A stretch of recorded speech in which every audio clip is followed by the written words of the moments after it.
Hi YouTube, it's Darwin here, or you guys know me as Nautical 4Runner on IG. It's been a while since I uploaded a YouTube video about my truck, and on my previous video, there were people asking me some questions that I didn't get to answer because I wasn't on YouTube for a while.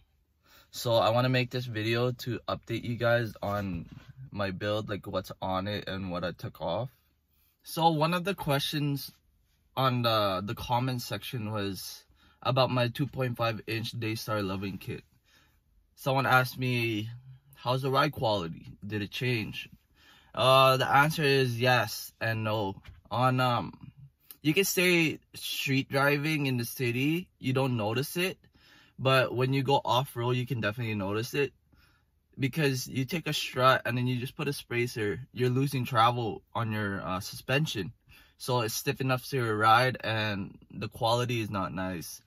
And you also, there's some consequences about putting a spacer on your OEM strut, is that you can wear out your upper control arms bearings faster, or even your lower control arms. So in the future, you might have to replace them. Another question that was asked was, if I install a 2.5-inch Daystar Loving kit, will it throw off any sensors on the dash? The answer is no. I think as long as you don't go over 3 inches on your truck, it should be okay and it shouldn't be popping up any sensors. If it does, you probably broke a brake line. There was also a question that was related to the 2.5-inch Daystar Loving kit, was you won't fit 285s with this Loving kit. And the answer is yes and no, because it depends on your offset, right? And it depends if you can't just say 285, you have to be more specific. You have to say 285 70/17 or 285 75/17. Right now, I have on my wheels is a 0 offset and wrapped around with a 285 70/17. I only had minor rubbing.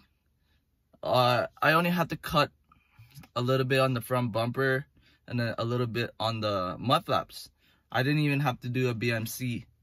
Some people with a -38 offset with the 285 70/17, they had to do BMC and cut a lot on the front bumper. Now let's take you guys around the truck and show you what changed. And I can tell you guys there's a lot of things that changed in a few months.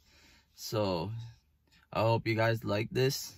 As you can see, I installed the green lane ladder. It's really nice. It's made in Canada. The welds are really nice and it's really sturdy. I had it for like 2 months already, and you can tell it's a big difference compared to the Gobi ladder. This is on an angle and it's straight down on the bottom because it's trying to follow the pillars. I used it a couple of times to climb up. Yeah, I installed the shovel mount up there to get that, and then right here they actually stamped their logo, which is actually really nice. And look at the quality of the welds. For the front, I took off the OEM front grille and I put on the TRD Pro grille with some Raptor lights. And then you could tell that the silver front valence came off with my front license plate, because on my IG I went water crossing and it took off the whole thing. Go on my IG and you can see that video. And then in the bottom, nothing special. I just painted the OEM skid plates because I think it looks cool. And now the major mods that I did is, yeah, I did another suspension. This is actually Bilstein's silver.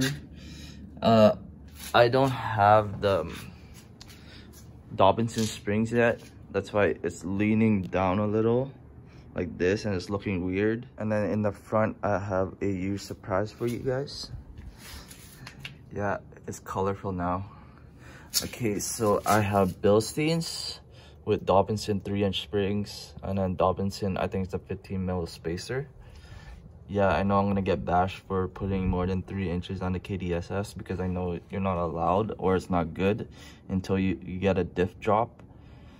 But I know in the future I'll get a diff drop and it'll loosen up the axle stress.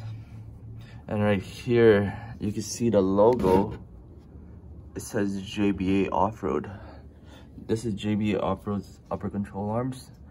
I think this is better than any other company like SPC's, because you can see, you can open it and you can grease your ball joint over there, and then you can grease the bolts on each side.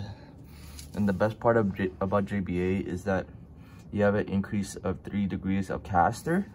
So let's say you're gonna try to fit 35s, it's gonna rub, but you go to alignment and you ask for 3 more degrees of caster to move it forward, and it won't rub. I know no other company does that, and the OEM caster is 3 degrees, and right now I'm running 4.5 degrees, and then in the future I'm getting 35-inch tires. And the best part about JBA is that you get lifetime warranty. So I had a rust right here, and I shot them an email, and they got to me really quick, like a day after.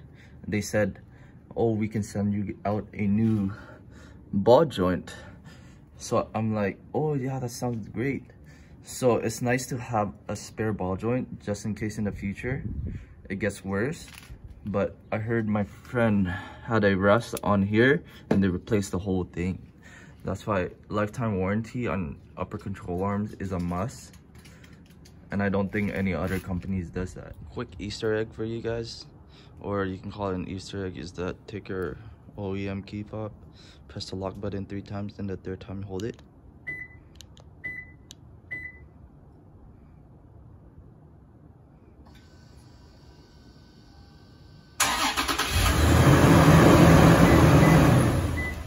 Yeah, you guys come with the OEM factory car starter. I think some people don't have them apparently, but I think it depends. Let's go inside. It depends if you have the Canada version. For the Canada version, for the TRD off-road, I have the dual climate. In the USA, you guys have the knob. And I think it also depends if you have the push button start. But yeah, that's all I have for you guys. I know it's a lot of things that happened in the past few months, but to me, I'm not done yet. There's still a lot of things that I want to do to this truck. But if you guys want more of an installation video, I could do that. I could probably, if I was nice to you guys, take off my suspension or my upper control arms just to make an installation video just for you guys, so you guys can learn for yourself and do it all by yourself, because I did that all by myself and I want to help you guys. But if you can try shooting me a DM on IG, and I'll answer all your questions if you have any. And please like and subscribe this channel, because it'll motivate me to do more things and upload more on YouTube. Because to me, I don't really see this going that far.